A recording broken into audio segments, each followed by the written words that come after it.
हरे कृष्णा। इस बार की निर्जला एकादशी 25 को करे या 26 को करे, दोनों ही दिन एकादशी तिथि है।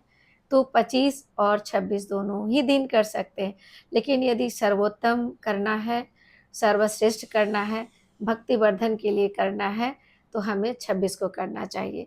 तो क्यों हमें 26 को करना चाहिए, ऐसा आखिर क्यों होता है? तो चंद्र तिथि के अनुसार कभी कभी दो तिथियां लगातार एक दिन को होती है। जैसे 24 को दसवीं और एकादशी तिथि है, 25 को एकादशी और द्वादशी तिथि है, और 26 को द्वादशी और त्रयोदशी तिथि है। तो ऐसा जब कभी संयोग होता है तो इसे त्रिस्पर्शा एकादशी भी कहा जाता है, क्योंकि लगातार 3 दिन 3 दिन तीनों दिन दो दो तिथियां जो है स्पर्श करती है, तो इसलिए त्रिस्पर्शा एकादशी भी कहा जाता है, जो सभी एकादशियों में इसे उत्तम माना जाता है। इसलिए भी 26 को किया जाना एकादशी सर्वोत्तम है वैष्णव कैलेंडर के अनुसार। वैसे 25 को भी कर सकते हैं, लेकिन सर्वोत्तम यदि करना है तो 26 को करें। और इस एकादशी व्रत को निर्जला करना है, तो क्यों निर्जला करना है? यह एकादशी भीमा एकादशी, पांडव एकादशी के भी नाम से जाना जाता है। तो भीमा और पांडव एकादशी के नाम से क्यों जाना जाता है? ऐसा इसलिए कि जब भगवान पांडवों से एकादशी व्रत का पालन करने के लिए कहते हैं, तो भीम चूंकि वृकोदर था, बिना खाए वो नहीं रह सकता था। तो वृकोदर भीम कहते हैं, भीमसेन जी कहते हैं कि मैं उपवास नहीं रख सकता। तो उनके लिए भगवान कहते हैं कि ज्येष्ठ शुक्ल पक्ष के एकादशी को यदि एक दिन, साल का एक दिन एकादशी व्रत कर लो, तो साल के सभी एकादशियों के व्रत का पुण्य तुम्हें प्राप्त हो जाएगा।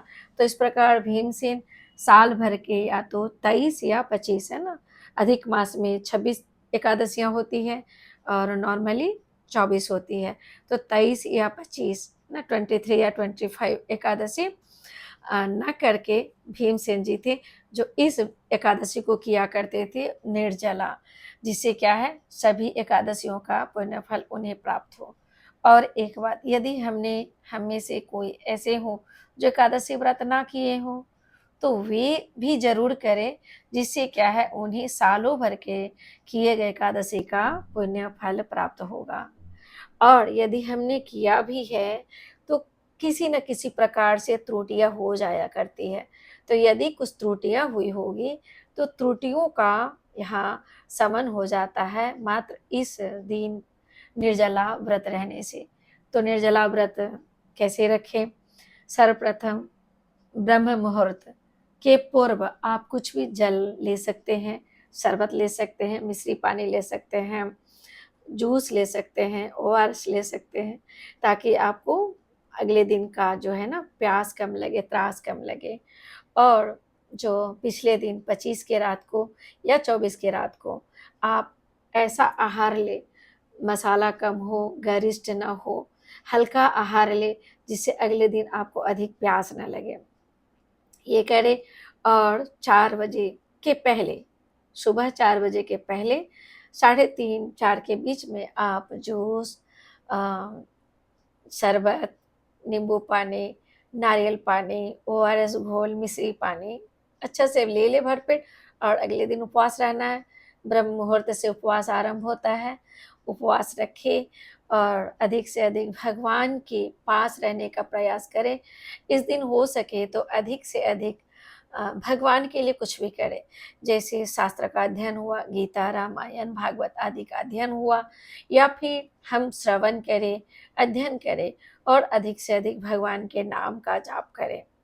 और भगवान का नाम का जाप करें, भक्तों का संग करें, और हो सके तो रात्रि को भी जागरण करके, संभव है यदि, है ना, योग्यता है यदि, शरीर में सामर्थ्य है यदि, तो रात्रि को जागरण करके भगवान के नाम, भजन, कीर्तन आदि करें। तो इस प्रकार यह व्रत का पालन करें और अगले दिन इस व्रत का पारण करें, जो कि समय है लगभग 5:30 से लगभग 10 बजे तक का समय निश्चित है पारण का।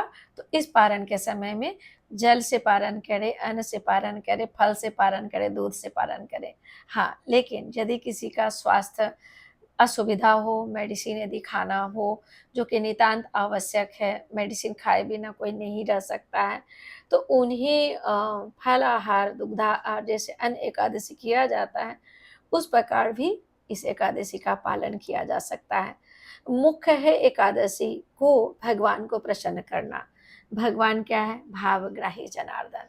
तो भावग्राही जनार्दन यह नहीं देखते कि हमने किया क्या, भगवान हमारी भावना को देखते हैं कि हमारा भगवान के प्रति क्या भावना है। हमने उन्हें प्रसन्न करने के लिए एकादशी व्रत किया है या भौतिक लाभ के लिए किया है। तो भगवान बस भाव देखते हैं।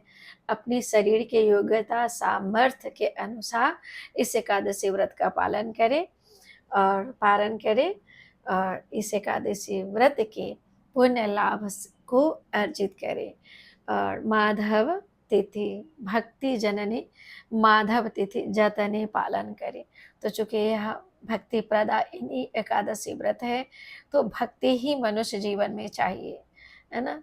भोग वृत्ति तो हमने अनेकों जन्म में किया ही है, लेकिन मनुष्य जीवन में भक्ति के द्वारा भगवत प्राप्ति करना ही मनुष्य जीवन का लक्ष्य होना चाहिए। अतः हम सबको एकादशी व्रत का पालन जरूर करना चाहिए। हरे कृष्णा।